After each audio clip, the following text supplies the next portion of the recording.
Good morning, students. We are doing a poem, The Sea and the Skylark, written by G.M. Hopkins. तो आज हम करेंगे इसका third paragraph जो कि हमारा सेस्टेट का हिस्सा है. In the last videos you would have understood by now कि ये एक पेट्रार्कन सोनेट है. इसको ऑक्टेव एंड सेस्टेट में डिवाइड किया हुआ है. ऑक्टेव के अंदर तो इन्होंने दो नेचुरल ऑब्जेक्ट्स की डिस्क्रिप्शन दी, द सी और एक में स्काईलार्क की. Now he will be discussing the human civilisation, जो थर्ड पार्ट है सेस्टेट का हमारा. अब सेस्टेट के अंदर क्या है, दो टर्सेट्स हैं. टर्सेट मीन्स पैराग्राफ ऑफ 3 लाइन्स. पहले 3 लाइन्स, तीसरा जो पैराग्राफ है उसमें 3 लाइन्स का आएगा, and then in the last paragraph also 3 lines. तो ये टोटल हमारा 6 लाइन होकर के सेस्टेट का फॉर्मेशन करेगा. तो here in this particular part of the poem The Sea and the Skylark, poets wants to show us कि कैसे जो पूरा नेचुरल फिनोमिना है उससे तो ह्यूमंस आज के टाइम में दूर हो चुके हैं, और वो बस इंडल्ज हैं इन मटेरियलिज्म. जैसा कि आप इसमें देख सकते हैं, ये नॉर्थ वेल्स की इमेजेस हैं जहाँ पे ये पोएम बेस्ड है. पोइट यहाँ पे थे और इन्होंने यहीं पर ही पोएम की रचना की. एक तरफ जैसे समुद्र है, एक तरफ बीच आपको दिख रहा होगा, ये पूरा बीच का हिस्सा है, समुद्री तट है जो कि बहुत रेतीला है, और लोग बाग यहाँ रहते हैं. ठीक है.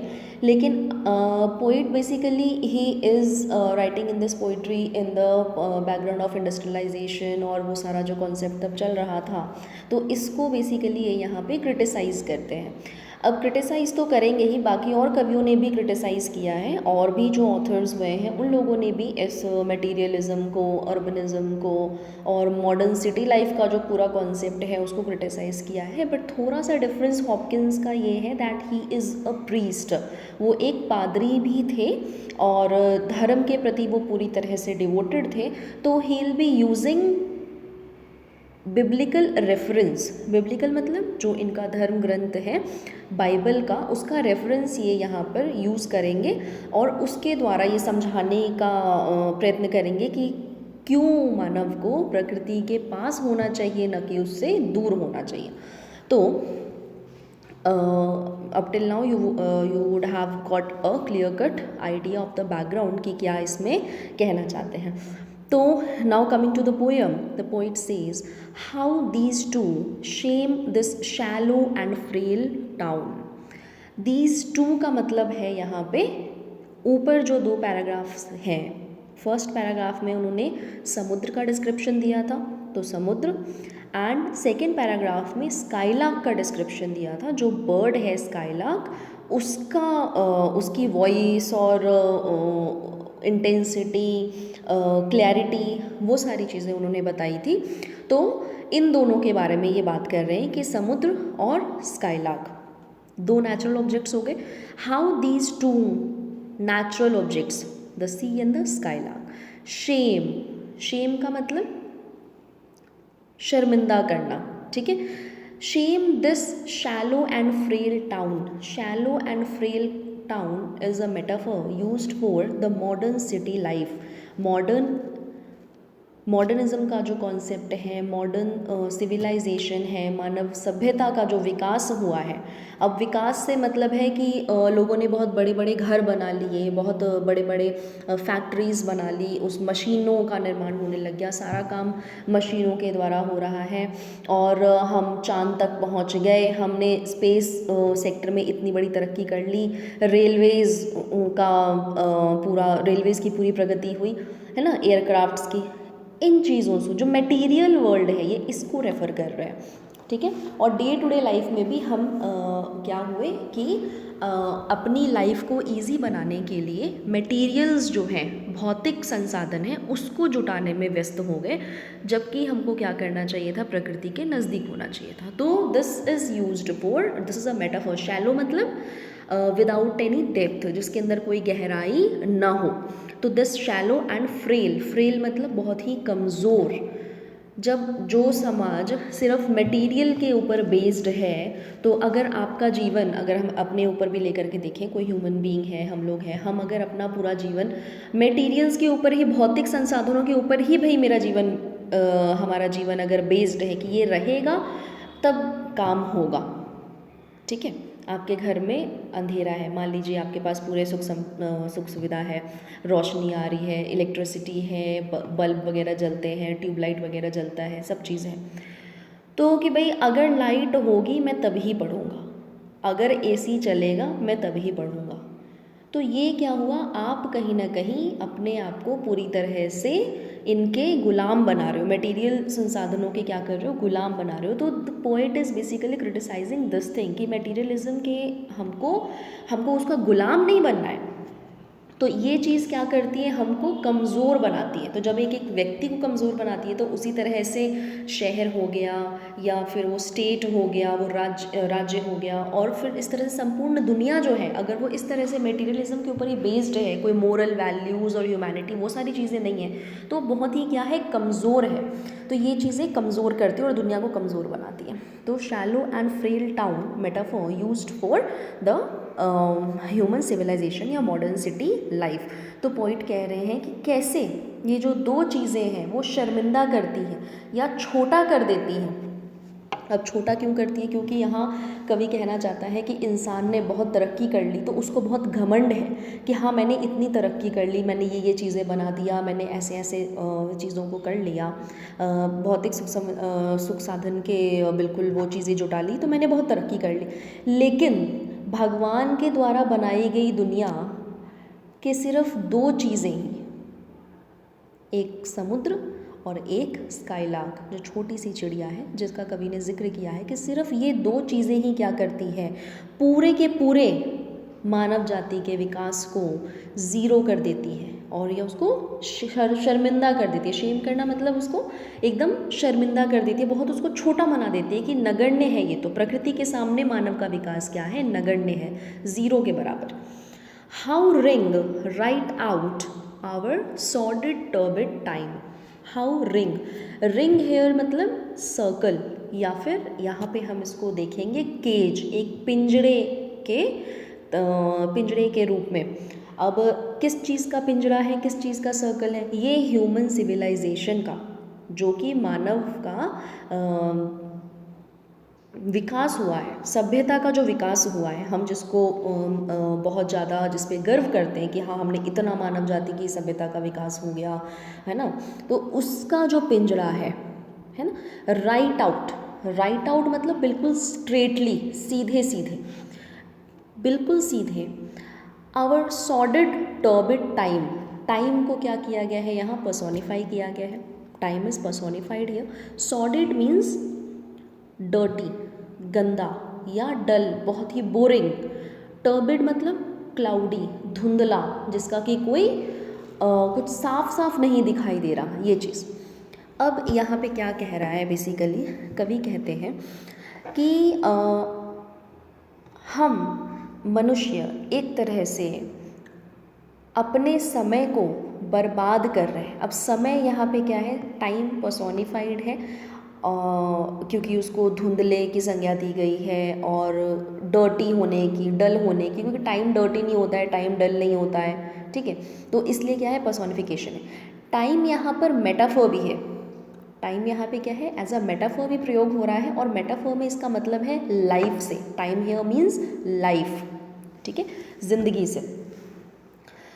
तो कवि कह रहा है कि ये जो पूरा ह्यूमन सिविलाइजेशन का विकास का जो हमने पिंजड़ा बनाया है, जो हमने ये सर्कल बना रखा है, हम इस पिंजरे में कैद हैं एक तरह से। हमको एहसास नहीं है कि हाँ हम कैद हैं, हम तो सोचते हैं कि हमने बहुत विकास कर लिया है ना, बहुत इंडस्ट्रीज़ लगा ली, फैक्ट्रीज़ लगा ली, और हम सोच रहे हैं कि हमने बहुत ज़्यादा विकास कर लिया, लेकिन वास्तव में क्या है, हम एक पिंजरे में कैद हैं।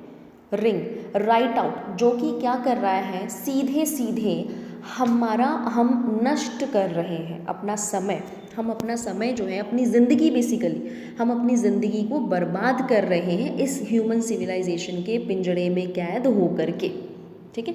अगर आप समझते हैं कि आप मॉडर्निज़्म, आप बहुत ज़्यादा मॉडर्न है, आप बहुत बड़े बड़े शहरों में रहते हैं, बहुत बड़े बड़े फ्लैट्स में रहते हैं, एंड आपके पास सारे सुख सुविधा के साधन जितने हो सकते हैं, बहुत पैसा, बंगला, गाड़ी, सारी चीज़ें हैं, लेकिन वो खुशी का मायना नहीं है, उससे कोई खुशी नहीं होती है। और हम मनुष्य जाति का जो जन्म हुआ है वो इन चीज़ों के लिए नहीं हुआ है, कवि यहाँ ये कहना चाहता है।